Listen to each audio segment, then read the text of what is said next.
சர்க்கார் படத்தினுடைய திட்டங்கள் தான் நான் அந்த டைரக்டருக்கு எட்டிய திட்டங்களைத்தான் இவர் தன்னுடைய திட்டங்களாக சொல்லுகிறார். விஜயோடு நல்ல பழக்கம் உண்டு.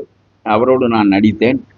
அவருக்கு வில்லனாக நடித்தேன். இப்போ அரசியலில் வில்லனாக இருக்கிறேன் என்று சொல்ல முடியாது. அவருக்கு எதுவும் தெரியவில்லை. காலையில் செய்தித்தாள் படிக்கின்ற பழக்கம் கூட அவருக்கு இருப்பதாக எனக்கு தெரியவில்லை.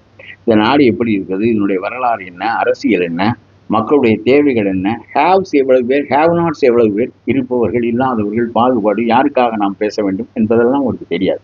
அவரு ஒரு கூலிக்கு ஆள் வைத்து ஒருவனை யோசனைக்கு வைத்திருக்கிறார். பிறகு புஷிக்கும் ஒன்றும் தெரியாது. அந்த ஆதவ அர்ஜுனனுக்கு தமிழ்நாட்டில் பரிசு சீட்டை கொண்டு வருவதுதான் நோக்கமே தவிர வேறு நோக்கம் இருப்பதாக எனக்கு தெரியவில்லை.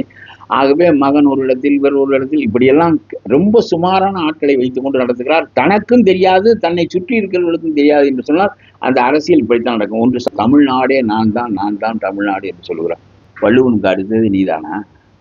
இதெல்லாம் அசிங்கம் பிடித்த பேச்செல்லாம் பேசக்கூடாது. ஒன்று புரிய வேண்டும், என்ன பேசுகிறோம் என்று புரிய வேண்டும். பேருந்துகளை தமிழ்நாடு முழுவதும் உள்ள பெண்களுக்கு நான் இலவசமாக கொடுப்பேன் என்று சொல்கிறார். இவ்வளவு கேவலமான ஒரு அரசியல்வாதியை, இவ்வளவு ஒன்றும் புரியாத இக்னரண்ட் பாலிட்டிஷியனை நான் என்னுடைய வாழ்நாளில் சந்தித்ததில்லை.